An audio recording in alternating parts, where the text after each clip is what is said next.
الصغيرة اللي انت بتتجنبها دي هي سبب انها تعطلك عن حاجات كتير في حياتك انت كنت عايز تعملها.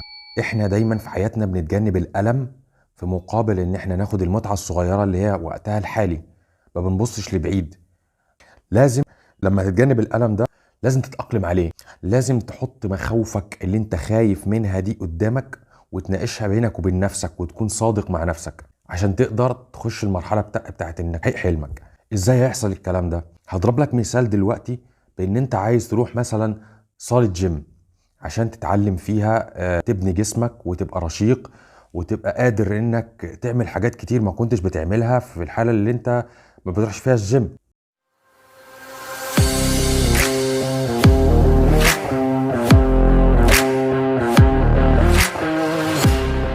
آلامك الصغيرة اللي انت بتتجنبها دي هي سبب انها تعطلك عن حاجات كتير في حياتك انت كنت عايز تعملها.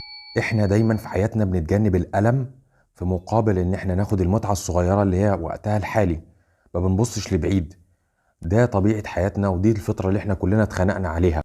طب ازاي انت تتجنب الألم ده وازاي، او مش عايز نقول تتجنب لان انت بالفعل بتتجنبه، ازاي انت تتغلب على الألم الصغير اللي جواك ده واللي معطلك عن حاجات كتير؟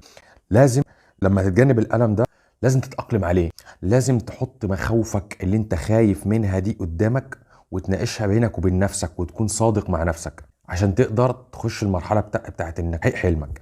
ازاي هيحصل الكلام ده؟ هضرب لك مثال دلوقتي بان انت عايز تروح مثلا صالة جيم عشان تتعلم فيها تبني جسمك وتبقى رشيق وتبقى قادر انك تعمل حاجات كتير ما كنتش بتعملها في الحالة اللي انت ما بتروحش فيها الجيم.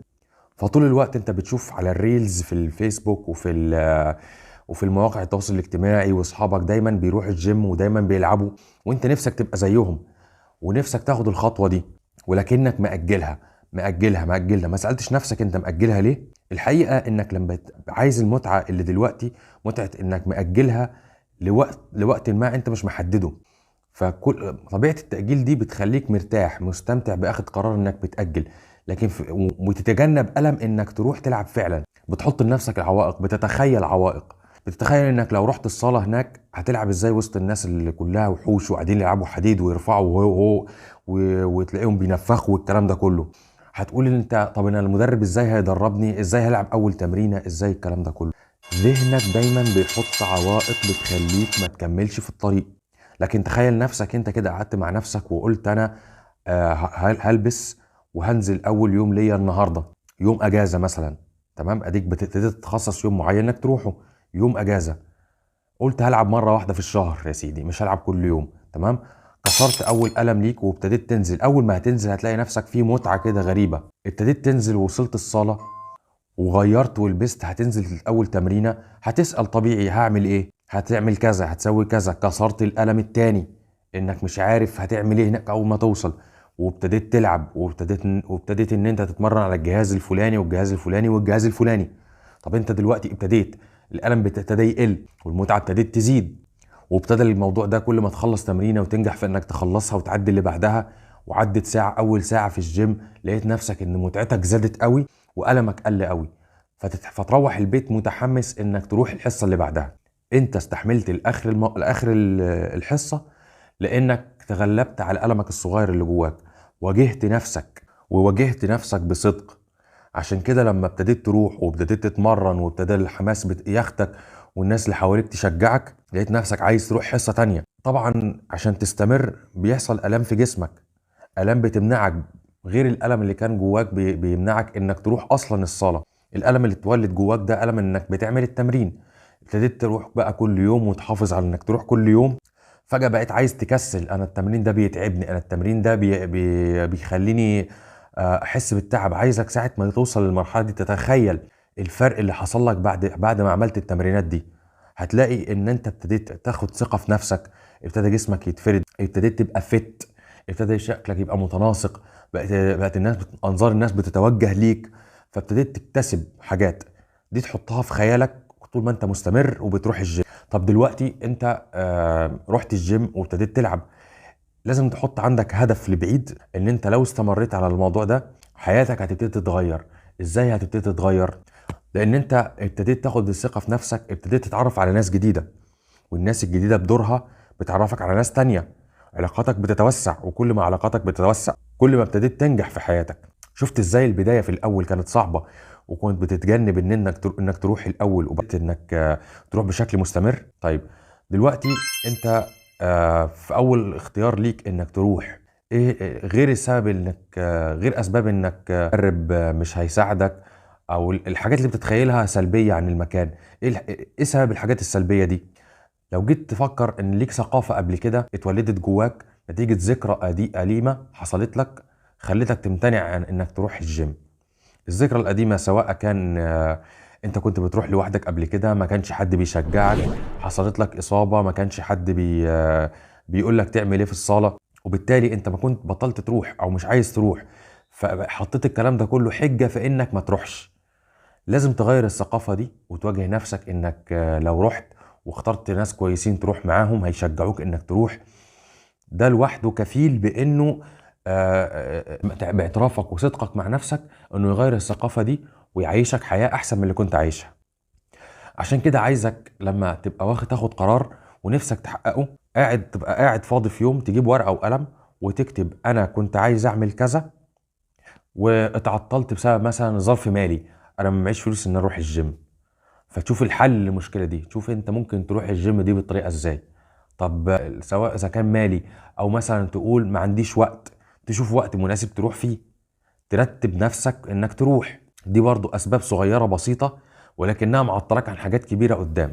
بعد ما كتبت المواضيع دي كلها، عايزك تفكر بقى في الحاجه اللي انت هتبتدي تعملها. لو سيبنا موضوع الجيم ودخلنا في موضوع تاني، على موضوع ان انا عايز اخس مثلا، او طالع لي مثلا كرش وعايز اداريه، ان انا العب رياضه عشان يروح لانه مضايقني شكلي بقى مش حلو، هدومي بقتش جايه عليا. موضوع الرجيم وانك تخس برضو من المواضيع اللي بتمس ناس كتير، بيبقى عايز ياخد القرار ده بس مش قادر، بيبقى بيلاقي نفسه انه محرج ان هو يقعد مثلا في المواصلات لان حجمه كبير، او محرج هدومه بقت، او مثلا ما بقاش مستريح في هدومه اللي بقت واسعه عليه. فهو نفسه يبطل اكل كتير ويبتدي يعمل رجيم ينظم بيه اكله، بس مش قادر. اللي معطله عن كده ايه؟ بيجي يفكر في ان هو يتجنب الم الحرمان بتاع ان هو ياكل، حرمان ان هو ما ياكلش ما يشربش بيبسي او المشروبات الغازيه اللي فيها مليانه سكريات، ما ياكلش النشويات اللي بتطخنه. الحاجات دي لما بيفكر فيها بتسبب له الالم، فبتخليه يتراجع عن قرار ان هو يبتدي ينظم حياته. لو هو فكر بطريقه عكسيه، ان هو لو ابتدى ينظم اكله، يعرف احتياجاته من الاكل هي ايه في اليوم، وابتدى يقلل الكميات اللي هو بياكلها بحيث ان هو يوصل بعد مدة معينة لاكل صحي. بص نفسه بعد شهر. الموضوع ده ما بيجيش مرة واحدة اذا كانت عزيمتك كبيرة والقرار صعب، لكنك بتتحمل الألم بتاع انك تنظم الرجيم بتاعك، تنظم رجيم اكلك، في مقابل ان انت هتلاقي نفسك بقى كويس، بقيت سعيد، بقيت بتتحرك، بقيت بتاكل بشكل صحي. خلي بالك ان الاكل بيأثر على تفكيرك، فلما تختار اكل كويس هيأثر على حيويتك ونشاطك، والحيوية والنشاط طبعا بدورهم بيأثروا على تفكيرك لانك بتتحرك، وكل ما تتحرك فكرك بيتغير. انما القعدة الكتير ما فيهاش بركة، وزي ما المثل بيقول الحركة بركة. فلما ابتديت تنظم اكلك اوتوماتيك طبيعي هتلاقي ان حياتك ابتدت تتنظم، لانك بقيت راجل منظم. وابتدى المحيطين يقاوموك في الاول في انك بتاكل حاجات معينه، لكن انت عودتهم ان ده اكلك ودي طبيعه اكلك. فمجرد انك استحملت الالم الصغير في انك تحرم نفسك من الحاجات دي، لكن في المقابل سجلت المتعه اللي حصلت لك، او حسيت بالفرق بعد فتره من انك نفذت الكلام ده. لازم تروح بعد فتره تقعد مع نفسك وتقول والله انا بعد ما مشيت على الرجيم ده، او بعد ما عملت الكلام ده كله، والله انا لقيت نفسي سعيد لان في تحسن في حاجه فلانيه، او لقيت استمتعت بالحاجه العلانيه، او يعني في تغيير حصل لك في الموضوع ده كله. التغيير ده هو اللي خلاك تكمل. فموضوع ان الالام الصغيره اللي بنستحملها ليه؟ بنستحملها عشان نوصل لمتعه اكبر، ما نحاولش نتجنبها. امسك ورقه وقلم واذكر لنفسك الحاجات اللي انت عايز تعملها بس متعطل، واكتب بقى هي ايه اللي منعك، ايه الحاجات القديمه اللي منعتك، بتحس بايه لما بتيجي تعمل الحاجات دي؟ ايه المتعه اللي جات لك او اللي هتجيلك لو انت عملت الكلام ده كله؟ وتذكر دائما الحاجات اللي بتخليك سعيد اول ما تعمل الحاجات دي، وكافئ نفسك لما توصل للمرحله دي، انك اتعودت انك تعمل الحاجات اللي بتسبب متعه بالنسبه لك. كافئ نفسك، كل ايس كريم مثلا، او كل في مطعم معين، او اخرج خروجه معينه، او اقعد اعمل الحاجه اللي بتحبها. كل ما هتعمل حاجه زي كده، كل ما انت هتلاقي مستوياتك اتقدمت في الحاجه اللي نفسك تعملها. اخر حاجه، ما تنسناش باللايك والشير والكومنت، وتشترك في القناه لو عجبتك عشان يوصلك، وتفعل زر الجرس عشان يوصلك كل جديد في قناتنا.